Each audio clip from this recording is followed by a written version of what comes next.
자, 오늘 바울의 전도 여행 8번째 시간인데요. 하지만 오늘은 바울의 전도 사역보다는 바울이 1차 전도 사역을 마치고 이제 2차 전도 사역이 이제 이루어지기 전에 그 어간에 이루어지게 된 오늘 제목을 보면 예루살렘 총회의 결정이다 그랬죠. 그러니까 예루살렘에서 열리게 되는 일종의 종교회의, 우리가 이 시너드라 그러는데 이 종교회의가 이루어지는 그런 내용을 갖고 오늘 말씀을 좀 전해보려고 그럽니다. 세상에는 여러 종류의 종교가 있죠. 하지만 그 종교의 면면을 들여다보면 그 기원에는 한 가지의 공통점이 있습니다. 그것은 종교의 근원, 종교의 출발, 그 종교의 발상지가 바로 인간 자신에 의해서 형성되었다는 것입니다. 이것이 하나의 공통점입니다. 신학자들은 말합니다. 인간은 종교의 공장이다. 이렇게 말합니다. 인간은 종교의 공장이다. 우리가 전도서에도 보면 하나님이 사람에게 영원을 사모하는 마음을 주셨다. 이렇게도 말씀을 하고, 그래서 사람이라면 누구라도 종교의 본성을 가지고 있습니다. 그래서 이것을 내생적으로, 그러니까 나면서부터 이 종교의 본성을 가지고 인간은 태어나는 거예요. 그러니까 사람의 존재 자체가 어떤 종교적 기능뿐만 아니라 종교적 목적을 위해서 창조되었다는 것을 성경은 말해주고 있는 거죠. 그래서 인간의 역사와 삶이 있는 곳이라면 어디에서나 항상 이 종교가 형성되기 마련입니다. 이미 기원전 까마득한 고대로부터 거슬러 올라가면 노아의 홍수 심판이 있은 후 그 방주에서 나온 세 아들 셈과 함과 야벳, 그들의 후손들이 온 땅으로 퍼져가면서 번식하고 그래서 지구 곳곳으로 퍼져나갈 때 그들이 모여 사는 곳곳에도 반드시 뭐가 있었다? 종교가 함께 자리를 했습니다. 오늘날 소위 고등종교다라고 불리는 우리가 불교, 유교, 도교, 그리고 고대의 조로아스터교, 또 힌두교 등등 이 모든 종교는 인간 자신에게서부터 그 시작점, 출발점을 가지는 것입니다. 그러면 우리 기독교는 어떨까요? 우리 예수 믿는 기독교, 우리가 기독교의 시초, 기독교의 근원에 대해서 살펴볼 때는 그래서 매우 깊이 있는 주의력, 어떤 깊이 있는 관찰, 이것이 저는 필요하다라고 말씀을 드립니다. 왜냐하면 자칫하면 기독교가 이 세상에 있는 종교들이 형성된 것처럼 결국은 인간에게서 그 기원을 갖는 것처럼 이렇게 볼 수 있기 때문에 그렇습니다.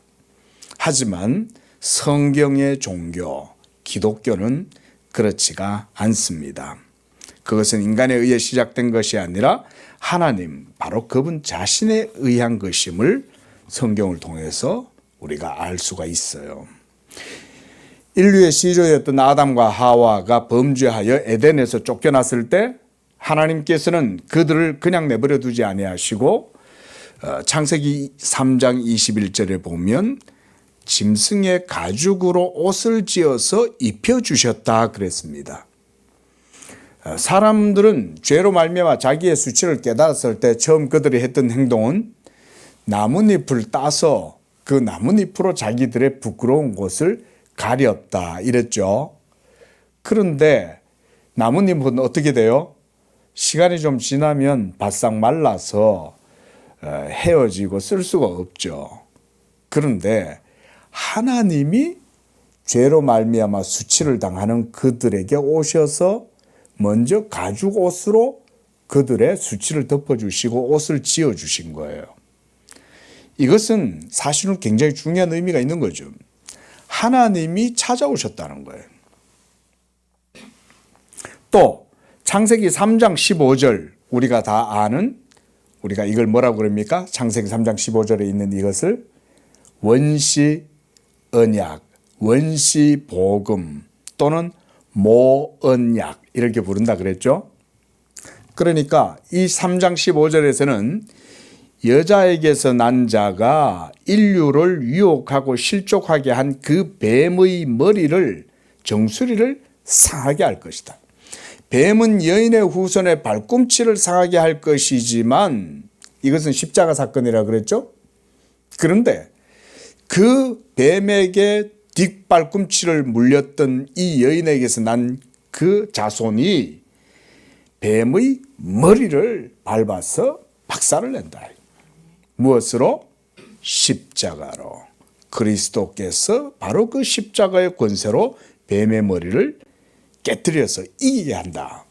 바로 이것이 바로 원시 형태의 십자가 복음을 타락한 인류에게 하나님이 곧바로 전해 주셨던 거예요.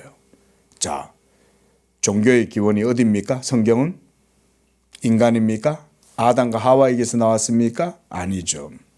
바로 하나님이 오셔서 하나님이 시작하시는 거예요.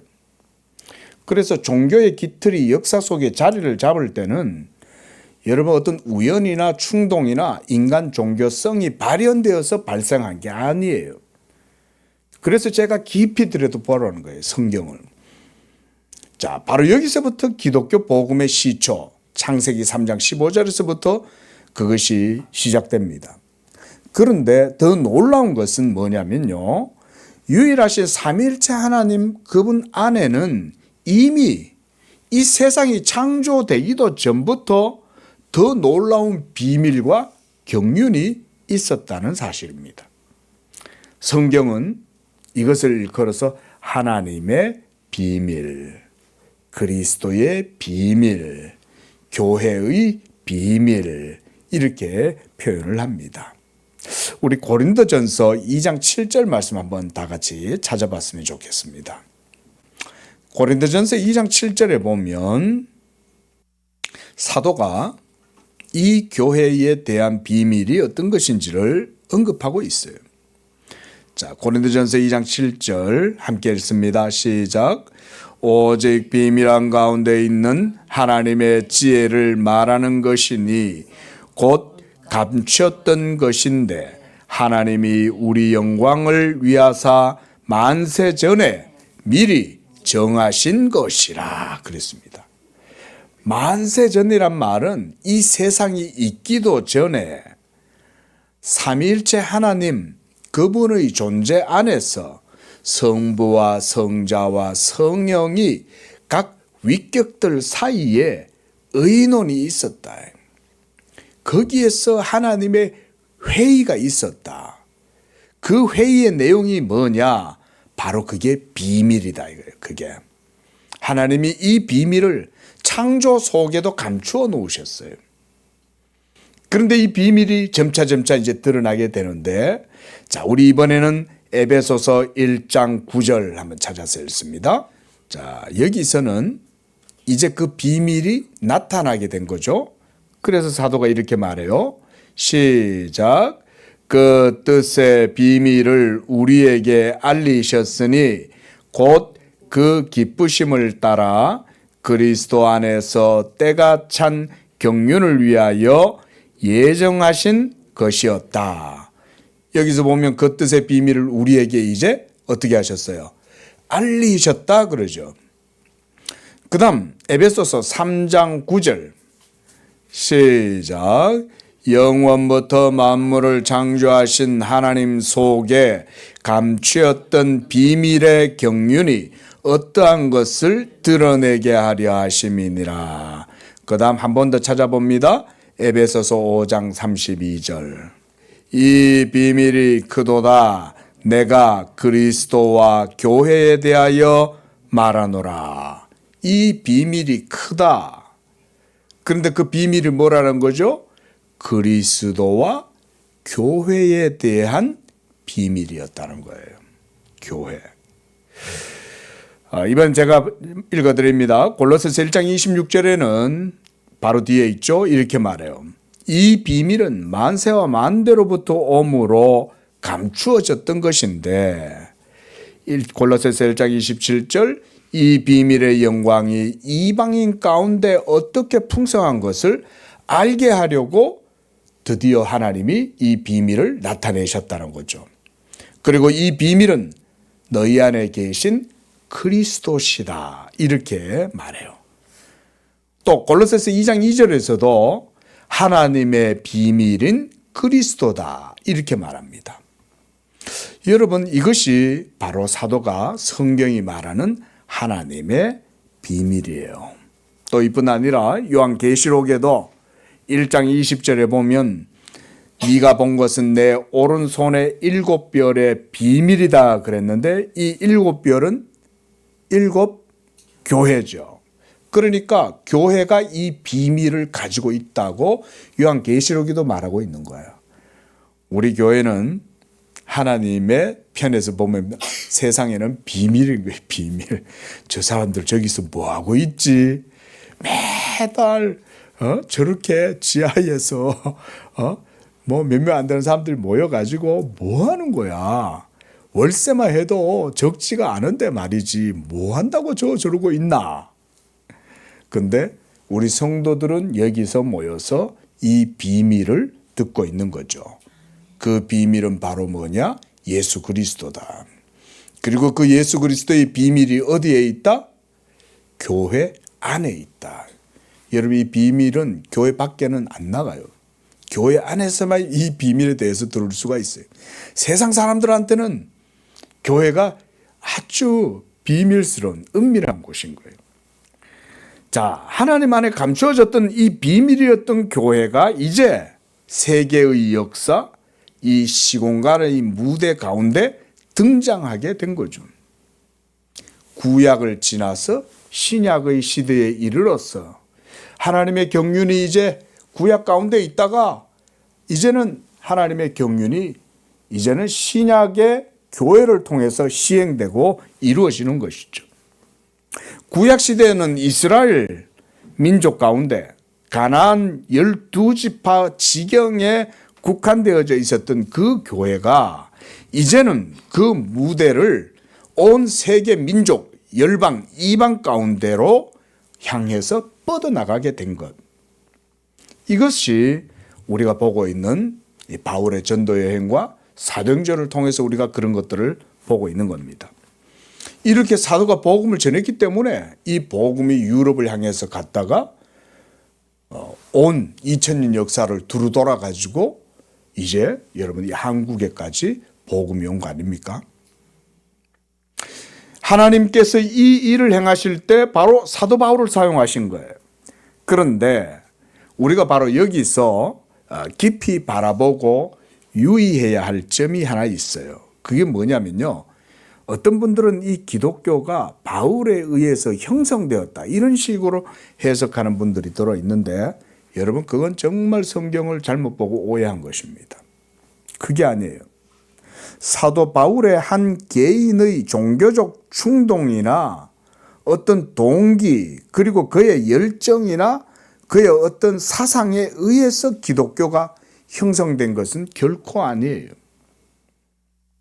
기독교 종교는 결코 한 사람의 종교적인 천재라든가 또 그들에 의해서 형성되거나 그 한 개인의 사상 또는 한 개인의 어떤 해석에 의해서 이루어진 것이 아닌 것입니다.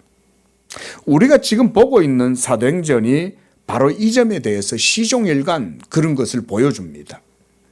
사도 바울의 회심부터 생각해 보십시오. 사도 바울이 회심하고 싶어서 했습니까? 그건 아니죠. 하나님께서 아나니아에게 나타나셔서 사도 바울에 대해서 뭐라고 그랬어요? 이 청년 사울은 내가 복음을 위하여 준비한 내 그릇이다. 그럼 벌써 하나님의 섭리와 뜻이 그에게 있었다는 거죠. 이런 거 하나만 봐도 사도 바울의 회심 자체도 어떤 인간에 의해서 시작된 게 아니라 하나님의 주권적인 택하심, 선택에 의해서 이루어졌다는 걸 알 수가 있죠. 또 갈라디아서 1장 15절과 17절에도 보면 사도 바울 자신이 자기가 사도된 것에 대해서 이렇게 말해요. 그러나 내 어머니의 태로부터 나를 택정하시고 나를 은혜로 부르신 이렇게 말했어요.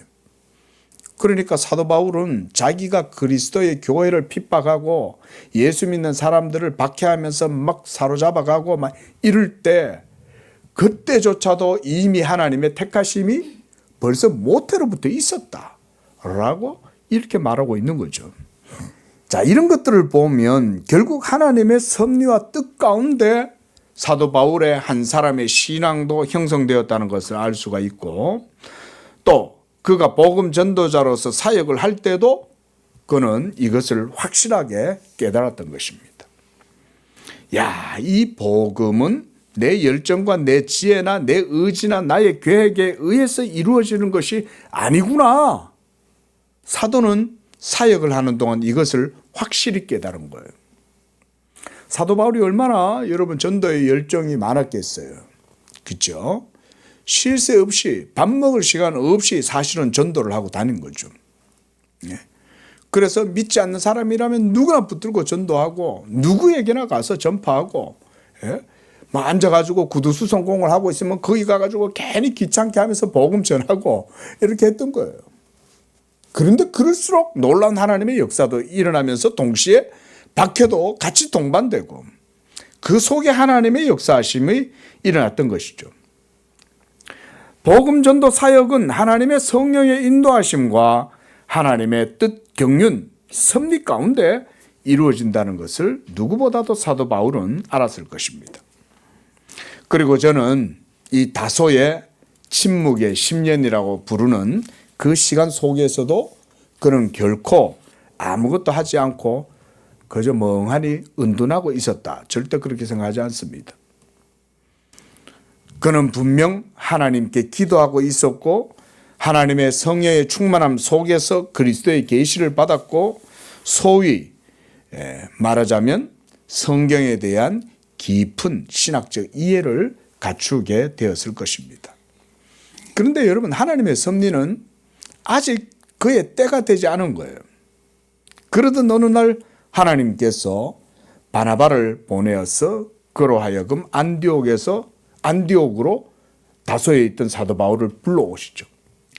거기서 그들이 사역하는데 하나님의 성령이 기도 가운데 안디옥 교회 성도들에게 말씀하셔서 바울과 바나바를 따로 세우라. 그렇게 해서 그들에게 이제 복음 전도 사역의 시작이 이루어진 거죠. 자, 여러분, 이렇게 성령의 지시하심을 따라서 바울과 바나바가 세계 선교의 공적 사역을 시작하게 된 것입니다. 이렇게 해서 기독교가 점차 공적으로 이 시간 세계 속에 우리의 역사 속에 뿌리를 내리면서 점차 그 터가 크게 잡혀가기 시작했다. 제가 지금 말씀드리려고 하는 것이 바로 이거예요. 소위 달리 좀 말해보면 기독교의 역사성, 기독교의 실제성, 또 복음과 구원의 객관성, 이런 거예요. 여러분, 사실 세상의 종교는 우리가 엄밀히 따져보면 객관성이라는 게 없잖아요. 불교가 아무리 깊다 한들 어떤 분들은 보면 불교를 아주 깊이 있게 생각하고 그렇게 하지만 제가 어떤 종교를 폄훼하는 게 아니에요. 학문적으로 말하는 거예요. 여러분, 불교는 사실은 참 깊이 있는 철학을 추구해요.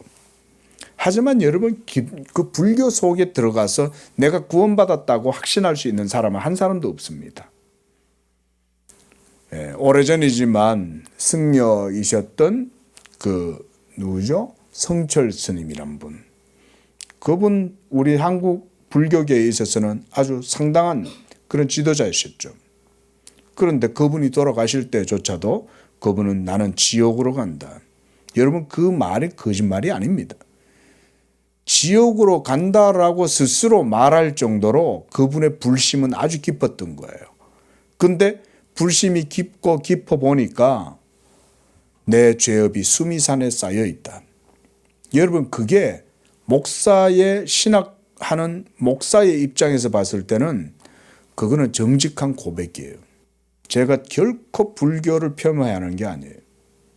왠지 아세요? 사람의 마음을, 신법을 깊이 들여다보고 인간 사물의 이치를 깊이 들여다봐도요, 거기서 결코 구원의 빛을 발견할 수 없습니다. 무슨 연기법이니 무슨 불교 철학적 논리나 체계를 가지고 아무리 깊이 들여다봐도 그 속에서 구원은 발견할 수 없어요. 다만 깊이 들어갈수록 뭘 발견하냐? 내 죄업이 수미산에 쌓였다. 그래서 나는 지옥으로 간다 라고 하는 말은요, 그거는 그만큼 그분이 깊이 있는 불교 정신을 그만큼 깊이 돌을 닦았다는 얘기예요. 맞는 말이거든요. 하지만 여러분, 기독교는 그렇지 않죠. 기독교는 하나님이 찾아오셔서 자기의 일을 이루시고, 특히 그 하나님의 구원은, 여러분 오늘 이 말씀 잘 들으세요. 구원은 개인 구원 이런 정도에서 이해하시면 안 돼요. 기독교의 구원은요, 역사 속에 자리매김하는 거예요. 이걸 오늘날 너무나 많은 분들이 쉽게 무시해요. 그게 아닙니다, 여러분. 예수 그리스도의 복음이 이 한반도에 정착하고 뿌리를 내려서 이 한반도 가운데 하나님의 구원의 은총과 열매가 맺히도록 하기 위해서는 많은 시간이 걸립니다. 그리고 그 과정 속에 많은 이들이 헌신하면서 희생합니다. 우리 선조들이 그랬잖아요. 저 대동강에서 토마스 선교사가 제너럴 셔먼호를 타고 올라오다가 그 길을 탈출해 가지고 나오는데, 여러분 성경을 들고 나왔다는 거예요. 이 젊은 토마스 선교사가 나와가지고 무태 올라오자마자 박충건한테 잡혀가지고 그 자리에서 목배임을 당한 거예요. 선교사가. 그 젊은 선교사. 중국에서는 자기 아내가 풍토병으로 죽고, 그런데 또 그는 또 복음을 들고 이 한반도로 올라온 거 아닙니까? 대동강까지 거슬러 올라왔다가 여러분 배에서 내리자마자 목배임을 당해서 죽었어요. 얼마나 허무한 죽음입니까? 그렇죠? 그런데 여러분, 그의 죽음은 결코 헛되지 않았어요. 그가 죽으면서 남겼던 그 성경, 그것을 이 박충건이 몰래 가지고 와가지고 그 예수님을 영접하고 그걸 읽고 복음을 영접해가지고요, 그래서 영수가 된 거예요. 여러분, 이 놀라운 역사가 한국 교회의 참 신앙의 간증 아닙니까? 근데 그 과정을 생각해 보세요. 피 없이, 희생 없이, 고난 없이 여러분 교회가 세워진 게 아닙니다. 오늘날 우리는 이렇게 편하게 앉아서 복음을 듣고 있고, 아 그랬구나 이러면서 끝나면 또 맛있게 밥도 먹고 교제도 하고 이러지만, 그 옛날 복음이 처음 이 땅에 뿌리를 내릴 때는요, 이 죽음을 각오하고 희생했던 사람들이 있었던 거예요. 그게 지금 벌써 150여 년의 시간이 지나가잖아요.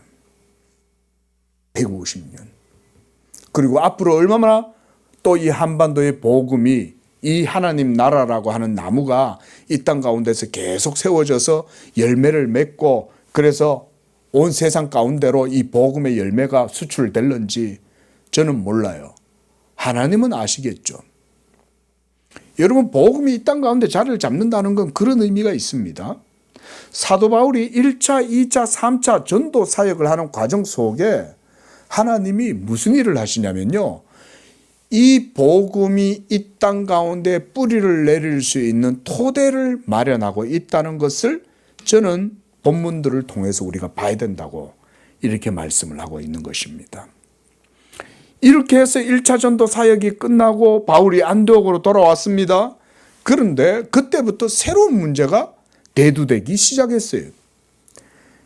그래서 오늘 본문 1절에 보면 그 문제를 이렇게 보여주죠. 어떤 사람들이 유대로부터 내려와서 형제들을 가르치되 너희가 모세의 법대로 할례를 받지 아니하면 능히 구원을 받지 못하리라. 자, 이 사람들은 소위 누구냐면, 우리가 초대교회 때 예수님을 믿기는 믿는데 여전히 율법의 신앙에서 완전히 자유함을 얻지 못하는, 그래서 할례도 행해야 되고 모세의 율법도 지켜야 한다라고 주장했던 소위 할례당이라는 사람들이에요. 그런데 이 사람들이 어디까지 내려왔어요? 안디옥까지 내려온 거예요. 아니 그냥 예루살렘에서만 주장하면 될 것을 왜 그 먼 안디옥까지 이 사람들은 와가지고 자기들의 교훈을 가르치려고 했을까요? 여러분, 회심하기 전에 사도 바울이, 청년 사울이 얼마나 자기 자신은 하나님께 대한 열심이 있다고 생각했습니까? 그렇죠? 바로 이 사람들도 사실은 그런 사람들인 거예요. 자기들은 하나님을 열심히 섬긴다고 생각하고 있는 거예요. 그러니까 그 열심 가지고 안디옥까지 쫓아와 가지고 거기에서 너희가 모세의 율법과 할례를 행하고 지켜야 돼, 이렇게 가르쳤다는 거예요. 여러분, 안디옥 교회 안에는요, 유대인들뿐만 아니라 이방인들도 같이 있었습니다. 그래서 유대인과 이방인의 경계가 가장 무너지고 화합을 이룬 곳이 바로 이 안디옥이었어요. 그런데 유대교 입장에서 봤을 때 안디옥 교회에 있는 유대인들이 이방인들과 함께 교제를 하니까 어떻게 보였겠어요? 불경스럽게 보였겠죠. 그렇죠? 너희들 모세의 율법을 어기고 있는 거야. 당신들 왜 모세의 율법 정결례는 행하지도 아니하고 지키지도 않으면서 어떻게 이방인들하고 같이 그렇게 밥을 먹고 교제하고 있는 거지? 그거 전부 다 모세의 율법 어긴 거야. 이렇게 정죄하면서 그것까지 내려와 가지고 지금 그러고 있다, 이 말인 거죠. 자, 그래서 거기 2절에 보면 그런 얘기가 있죠. 바울 및 바나바와 그들 사이에 적지 아니한 다툼과 변론이 일어났다 그랬어요. 적지 않은 다툼과 변론입니다. 다툼과 변론. 그러니까 바울과 바나바는 뭔 얘기했겠어요? 예수 그리스도를 믿음으로 구원받는 거야 라고 얘기했지만 이 할례당들 사람들은 뭐라고 주장했다는 거죠? 할례도 받아야 되고 모세의 율법도 지켜야 돼. 예수가 메시아인 것은 맞아. 그가 우리를 대신해서 십자가에서 죽었다는 것도 맞아. 그러나 그 예수에 대한 믿음 플러스 율법에 대한 행위, 할례도 받아야 돼. 이렇게 주장을 하는 거죠. 그러니까 이것이 복음 교리에 굉장히 위배가 되잖아요. 마치 오늘날 로마 교회처럼 복음의 교리를 위반하고 마치 진리가 예수의 십자가 복음 그 이외에 뭔가 더 더해져야 한다라는 식으로. 그럼 뭐가 더해져야 돼요? 여러분, 예수님의 십자가 복음 외에 뭐가 더해져야 돼요? 그죠? 더해질 게 없는데 더해질 게 있다고 주장하는 사람들은 그럼 뭘 주장할까요? 사람의 행위를 의미 있게 여기고 그걸 가치 있게 여기는 거 아니에요. 그래서 로마 교회도 선행을 행해야 되고 공덕을 쌓아야 되고 그래서 헌금도 해야 되고 금식도 해야 되고 이렇게 주장을 하는 거죠. 여러분, 그런 주장 자체가 복음을 모르고 볼 때는 굉장히 아주 신령스러워 보일 수 있어요. 하지만 복음을 알면 그것은 완전히 복음의 교리에 역행하는 거죠. 지금 예루살렘 초대교회 때 바로 이런 문제들이 일어나기 시작했다는 거예요. 사실상 그리고 이런 문제는 기독교 2000년 역사 속에서 계속 지속된 문제였습니다. 지금도요, 율법의 행위와 오직 믿음, 이 문제는 여전히 늘 교리적 쟁점으로 남아 있어요. 모든 오늘날 현대에 있는 모든 종교와 기독교의 차이점도 거기에 있어요. 모든 이단 사이비는 한 가지 공통점이 있다. 뭐라고요? 행위로 구원을 받도록 주장해요. 그래서 행위를 강조해요. 그러니까 이단 사이비에 빠진 사람들의 특징이 뭐냐면 뭘 하려고 엄청 노력해. 예? 교주한테 집 재산 갖다 바치는 것뿐만 아니라 심지어 자기 자식뿐만 아니라 자기 자신까지도 갖다 바치고. 이게 오늘날 모든 사이비 교주들이 신도들한테 그런 걸 요구하잖아요. 여러분, 우리 양재교회는, 바른 교회는 그런 거 요구하지 않아요. 왜냐하면 행위 없이 오직 믿음으로만 구원 얻는다는 것을 복음으로 가르치기 때문에. 그러니까 이게 오늘날도 많은 곳곳에서 예수 믿는다라고 말은 하면서도 거기에 뭘 갖다 끼워넣냐. 행위도 있어야 돼. 헌금도 해야 되고 열심히 해야 되고. 제가 신대원 2학년 때 잠깐 섬겼던 어떤 한 교회 목사님이 바로 그런 얘기를 했어요. 그런데 그 목사님이 설교단에서 여러분 예수 믿다가 예수 똑바로 안 믿으면 다 지옥 가요. 이러면서 이제 목사님이 그렇게 얘기를 한 거야. 그러니까 신도들은 어때요? 목사님이 그렇게 얘기하니까. 더군다나 그 목사님은 또 아주 또 교단에서도 유명했던 분이었는데 그러면 다 믿겠죠. 그래가지고 그 부목사님 한 분이 그 목사님 설교에 반기를 든 거예요. 목사님 그건 복음이 아니죠. 복음은 우리가 예수를 믿다가 연약하고 시험 들고 신앙생활 잘 못해도 하나님의 주권적인 구원의 선택에 의해서 구원받는 게 그게 바른 복음 아닙니까? 이러고 얘기했다가 쫓겨났어요. 근데 그 목사님이 가만히 있다 불똥이 나한테도 튀었어요. 왜냐하면 나도 매일 새벽 설교 때 가갖고는 은혜로 구원받는 겁니다. 이러면서 제가 그때 이제 고린도 전서를 내가 새벽에는 제가 이제 강의를 했거든요. 전도사 때. 그리고 저한테도 또 불똥이 툭 튀었어요. 남전도사는 어떻게 생각하나? 그래서 내가 그랬죠. 그렇죠. 목사님, 부목사님 말씀이 맞죠. 우리 개혁주의 장로교회는 오직 은혜로 구원받고 믿음으로 구원받는 거지 행위로 구원받는 거 아니죠. 이랬더니요. 목사님 저도 나가래. 그래서 저도 그 교회에서 쫓겨났어요. 저 구로에 가면 있어요. 여러분 보세요. 이게 오늘날도 마찬가지다. 그때나 20년 전이나 지금이나 그러면 어떨까요? 똑같아요. 지금도 이 주변에 자기 열정, 자기 행위를 가지고 하나님을 섬기려는 자들이 얼마나 많아요. 자, 이게 초대교회 때 가장 쟁점화되었던 문제였다 그랬습니다. 어떻게 보면 2000년 동안 이들이 지키고 섬겼던 율법, 규례, 의식들, 전통 이런 것들을 단시간에 무시하고 예수 그리스도에 대한 믿음으로만 의롭게 된다는 이런 신앙을 받아들인다는 것은 결코 쉬운 일은 아니었겠습니다.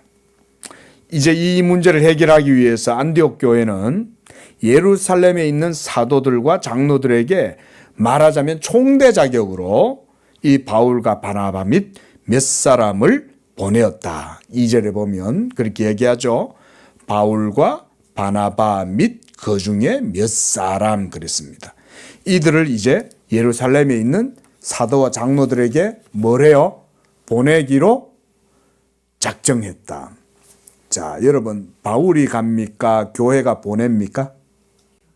교회가 보내죠. 이게 오늘 포인트예요. 여러분 교회는 이런 일을 하는 거예요.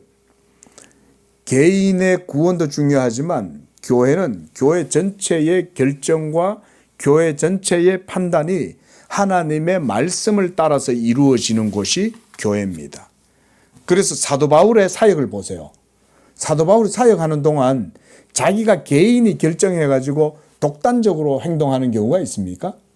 하나도 없죠. 오늘 본문에서 보면 제가 그걸 몇 번 더 강조할 거예요. 계속 사도 바울은요, 보냄을 받아서 갑니다. 그래서 이제 3절에 보면 3절에도 뭐라 그래요? 그들이 교회의 전송을 받고 그러잖아요. 보냄을 받았다는 거예요. 사도 바울이 혼자 가는 게 아니에요. 교회가, 기구가, 회의가 그걸 이루면서 나아가는 거예요. 이게 뭘 의미하는 거냐면 제가 좀 전에 말씀드렸듯 기독교가 역사적으로 공식적인 그런 체제와 공식적인 기관, 기구를 통해서 일하는 게 복음의 사역이다 이 말인 거예요. 여러분 이게 굉장히 중요합니다. 여러분 우리가 공신력이 있어야 된다 그러죠. 그죠? 사적으로 이루어지는 건 누구도 그걸 공신력 있게 안 봐요. 예수 그리스도의 복음은 어떤 거다? 사적인 거다? 공적인 거다 이 말인 거예요. 제가 이 말씀을 드리고 싶은 거예요. 여러분 예수 그리스도의 복음을 사도 바울이 전하더라도 그는요 사적으로 하지 않아요. 공적인 사역의 방식에 준수하고 법칙을 따라요. 이게 하나님 나라를 세워나가는 주요한 특징이 됐다는 것입니다. 오늘 예루살렘 총회도 공식적으로 이 교리를 의결하죠. 그렇죠? 그냥 모여서 야, 너 믿고 싶은 대로 믿어. 제가 어떤 분한테 예수 믿으셔야 된다 그러니까 아이, 자기 믿고 싶은 대로 믿으면 되는 거야. 아주머니가. 근데 여러분 복음은 그런 게 아니에요. 복음은 공적 채널과 기구를 통해서 이루어지는 겁니다. 지금 우리 양재교회가 여기 이래 있어도요. 여러분 복음의 말씀이 계속해서 털을 다지고 있는 거예요. 그러면서 여기서 여러분들의 삶도 여기에 뿌리를 내리면서 공적 삶이 되는 거예요. 그러면서 하나님 나라의 일들을 여러분 우리가 공신력 있게 공적으로 그 일들을 세워나가는 과정이다. 이것을 저는 오늘 본문을 통해서 우리가 좀 유념해야 된다고 생각을 합니다. 자, 이렇게 그들이 교회 전송을 받고 가는 동안 어디를 지나가냐면 베니게와 사마리아 지역을 통과합니다. 두로, 그다음에 시돈, 두로 그 밑으로 쭉 내려오면서 베니게, 우리가 이 베니게 이름이 한글 음력으로 베니게인데 페니키아 들어보셨죠? 페니키아. 그다음에 여러분 성경에서 보면 예수님이 수로보니게 여인 얘기하시죠. 그죠? 수로보니게 여인이 자기 자녀를 갖다가 고쳐달라고 예수님한테 와가지고 막 그러니까 예수님이 아주 냉담하게 뭐라고 그러셨어요? 자녀의 떡을 개에게 던지 마땅치 않다. 이러면서 예수님이 아주 매몰차게 그러시니까 이 여인이 어떻게 그래요? 주여, 개도 자기 주인의 밥상에서 떨어지는 밥풀떼기 정도는 먹지 않습니까? 그러니 은총을 베풀어 주소서. 이러니까 예수님이 여인아 네 믿음이 네 자녀를 낫게 하였다. 이러면서 하나님이 고쳐주시잖아요. 그때 그 수로보니게 여인이 바로 시로페니키아의 여인이에요. 예. 그러니까 이미 예수님께서 나사렛, 갈릴리 그리고 이 므낫세 지역에 해당되는 그 위에 지역에 해당되는 곳으로까지 전도 사역을 많이 하신 거죠. 그렇죠? 그 다음에 페니키아 그 밑에 이제 또 사마리아 지역에도 예수님이 사도 바울과 바나바가 지역을 지나갑니다. 그런데 그냥 가지 않고 그것에도 이제 복음을 전했는데 그 내용도 누가가 여기에 넣고 있어요. 자, 거기 보니까 뭐라 그럽니까? 무엇보다 이방인들이 죽게 돌아온 일에 대해서 말하니 형제들이 다 크게 기뻐했다. 이렇게 말하죠. 다 크게. 그러니까 사마리아는 우리가 성경에서 보면 북이스라엘 지역입니다. 그래서 오므리 왕조 때 이 사마리아 성을 도읍으로 정하잖아요. 그런데 이 므낫세 지파의 지경이었던 그곳이 이제 북이스라엘이 되고 거기에서 이제 이 사마리아 성이 세워지고 형성되어졌는데 여러분 이 사마리아가 요한복음 어디에서 나옵니까? 많이 나오지만 특히 오늘 우리 어린이가 성구암송을 했죠. 예? 아버지께 예배하는 자는 아버지께서는 이렇게 예배하는 자를 찾으신다 그랬죠. 그건 누구한테 얘기한 거예요? 사마리아 여인한테 이제 얘기하는 거잖아요. 그렇죠? 사마리아 성에 예수님이 목이 말라 그 성으로 들어가시니까 때마침 사마리아 여인이 나오는데 그 여인에게 예수님이 복음을 전해서 이 여인이 예수님을 메시아로 믿게 되잖아요. 그리고는 이 여인이 그 다음에 어떻게 했어요? 성으로 들어가 가지고는 많은 사람들을 데리고 오는 거예요. 자, 여러분 지금 뭔 얘기냐면 이미 초대교회 당시 때 이 사마리아는 예수님을 메시아로 믿고 있었어요? 없었어요?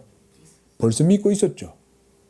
초대 오순절 성령의 역사가 있기 전에 사마리아에는 벌써 예수님을 메시아로 믿는 신앙을 갖고 있었습니다.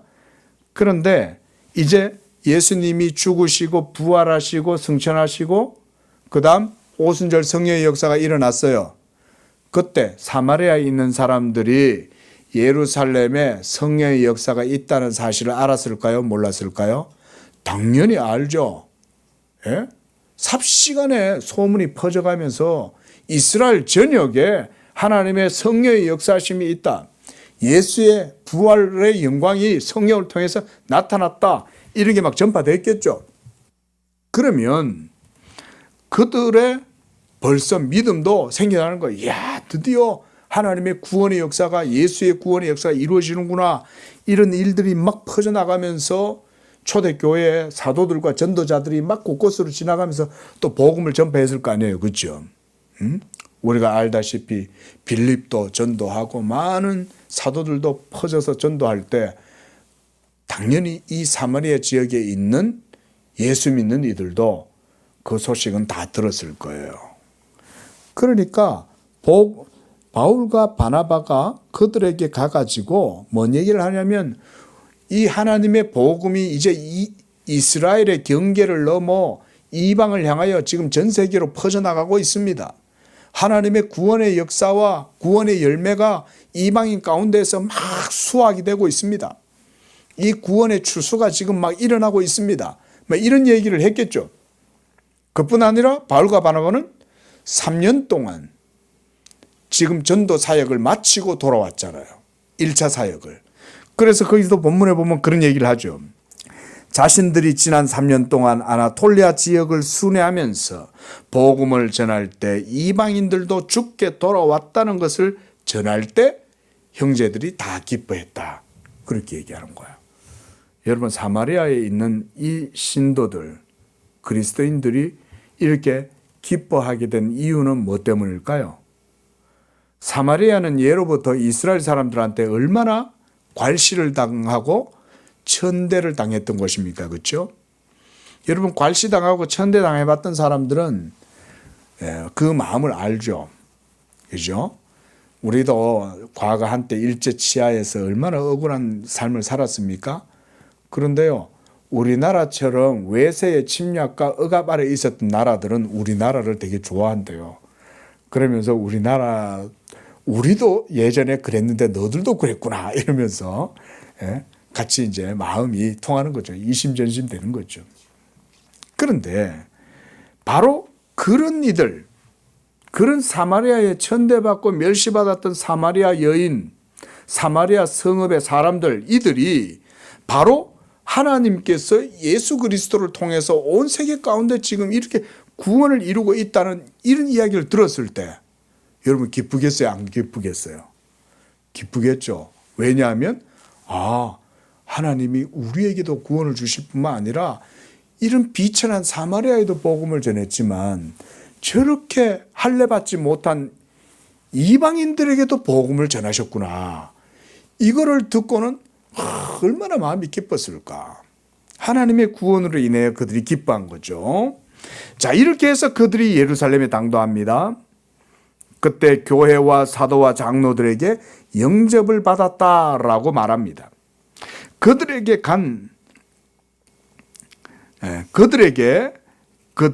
그동안 하나님이 자기들과 함께 계셔서 행하신 모든 일들에 대해서 말을 했습니다. 그랬겠죠, 그렇죠? 간증하잖아요. 하나님이 참 이렇게 역사하셔서 자기의 복음을 이방인들 가운데 전파하게 하셨습니다. 그리고 온갖 놀라운 역사들과 기적을 행하셨습니다. 이러면서 하셨겠죠. 그런데 보세요, 여러분. 바로 거기에서 보면 바리새파 중에 어떤 믿는 사람들, 바로 이 사람들이 아까 얘기했던 할례당이라고 그랬죠. 이들은요, 여전히 율법의 신앙에서 벗어나고 있지 못한 상황에 있었던 거예요. 보세요. 여러분, 사마리아에 있는 사람들과 예루살렘에 있는 사람들의 이 보고를 듣고 나서 반응의 차이를 여러분 볼 수 있습니까?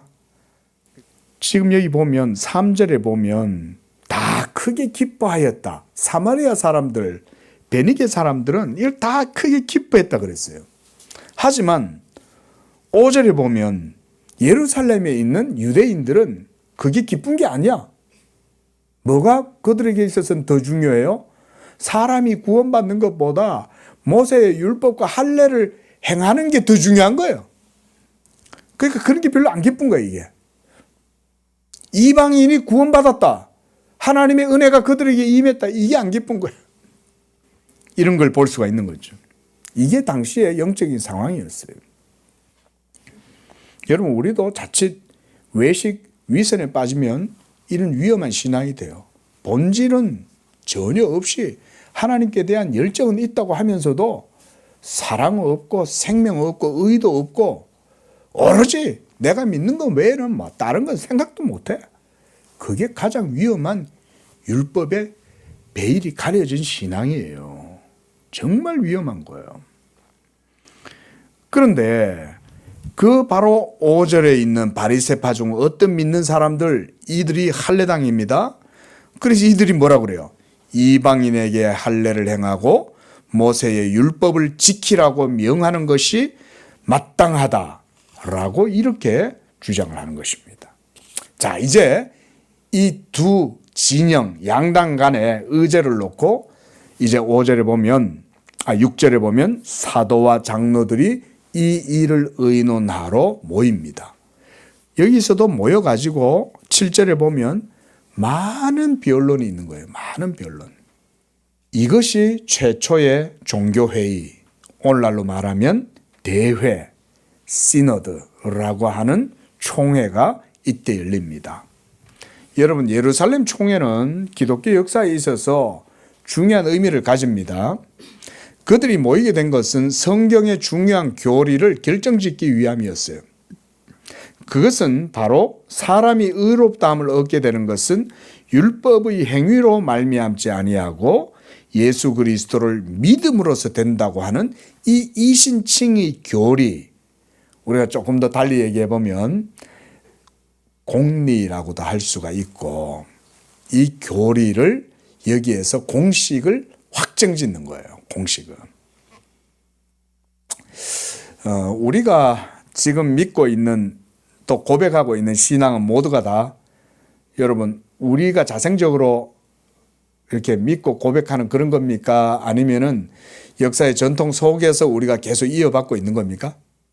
그렇죠. 그걸 뭐라고 하냐면 사도적 신앙의 맥락 속에 있다, 이렇게 말하는 거예요. 이게 굉장히 중요하죠, 그죠? 그러니까 자생적으로 우리 안에서 믿음이 일어나서 내 믿고 싶은 대로 믿다가 생겨난 게 아니라 2000년 전에 예수님이 택하시고 세우신 그 12사도들에 의해서 교회의 초석이 되고 그 위에 기둥이 세워져서 지금까지 교회는 그 사도적 신앙 가운데에서 세워져 있다, 이 말인 거예요. 이게 중요한 것입니다. 이게 기독교예요. 그러니까 기독교 신앙이라고 하는 것은 어느 한 사람에 의해서 이루어지거나 한 시대의 어떤 충동적인 동기로 인해서 발생한 것이 아니라 하나님의 역사, 섭리 속에서 교리의 이런 기틀이 마련되고 그 가운데서 세워졌다는 거예요. 오늘 예루살렘 총회가 보여주는 게 바로 그겁니다. 여러분, 사도 바울은 총회 결정 없이 독단적으로 사역할 수도 있었겠죠. 인간적으로 따지면. 아니, 난 그래, 너들은 그렇게 믿고 싶어? 그러면 뭐 난 너들은 너들대로 믿어. 나는 이렇게 믿을 거야. 이렇게 하지 않았다는 거죠. 그렇게 하지 않고 이 문제를 사도가 개인적으로 처리한 게 아니라 교회가 모여서 결정하고 작정해서 그래서 전송하죠. 보내주고 그래서 그 가운데서 이루어지는 거예요. 제가 여기서 강조드리고 싶은 건 뭐냐면 예수 그리스도에 대한 신앙은 이렇게 보편성을 갖고 있고 객관성을 가지고 있고 역사성을 가지고 있다는 거예요. 그리고 그것이 공식적으로 세워진 것이 그 기틀을 다지는 게 예루살렘 총회다. 주는 그리스도시요 살아계신 하나님의 아들이시니이다. 이거 누가 고백했습니까? 베드로가 고백했죠. 그렇죠? 그때 예수님은 바요나 시몬아 네가 복이 있다. 그것을 알게 한 이는 하늘의 아버지시다. 라고 얘기하면서 베드로에게 뭐라고 말씀하셨어요? 내가 내 교회를 이 반석 위에 세우리라 말씀하셨죠? 그때 그 반석 위에 세운다라고 하는 것이 복음을 지상의 시공간 역사 속에 공적으로 세운다 이런 말이에요. 근데 어디 위에 세운다? 신앙의 고백 위에 세운다 그 말인 거예요. 많은 이들이 신앙을 주관적인 것이라고 오해하는 경우가 많아요. 그렇죠? 왜냐하면 신앙이라고 하는 거 우리가 믿는다는 것은 자유다 이렇게 생각하잖아요. 믿는 거야 네 자유지 이렇게 말하잖아요. 근데 진리는 그렇지 않죠. 진리는 말 그대로 진리잖아요. 근데 보세요. 진리와 신앙이 만나는 바로 거기가 주관적 영역이 아니라 공식적으로 그 진리가 땅에 우리의 삶의 전 영역에 뿌리를 내리는 거예요. 그래서 그것이 공적이고 보편적인 신앙으로 확립되는 거예요. 그래서 하나님은 이 총회 속에서 이 일을 하시는 거예요. 그리고 예수 그리스도를 믿음으로써 구원을 얻는다고 하는 이 이신칭의의 교리가 이 구원에 있어서 중요한 교리가 예루살렘 총회에서 결정되게 하시는 거예요. 그래서 이제 7절 중반절을 보면 베드로가 일어납니다. 여기서도 이제 베드로가 중요한 역할을 해요. 베드로가 뭐라 그럽니까? 형제들아 너희도 알거니와 하나님이 이방인들로 내 입에서 복음의 말씀을 들어 믿게 하려고 나를 택하여 세우셨는데 내가 이방인들에게 가서 복음을 전했더니 이 복음의 역사가 그들 가운데에도 나타나서 그들이 성령을 받고 예수를 믿고 회개하고 하나님께 돌아오더라. 내가 이런 걸 보니까 8절을 보십시오. 마음을 아시는 하나님이 우리에게와 같이 그들에게도 성령을 주셔서 증언하셨다. 또 9절에는 어때요? 믿음으로 그들의 마음을 깨끗하게 했다는 거예요. 믿음으로. 이것이 베드로가 지금 이 예루살렘 총회가 이신칭의 교리를 결정하는 데 있어서 아주 중요하게 기여를 하는 거예요.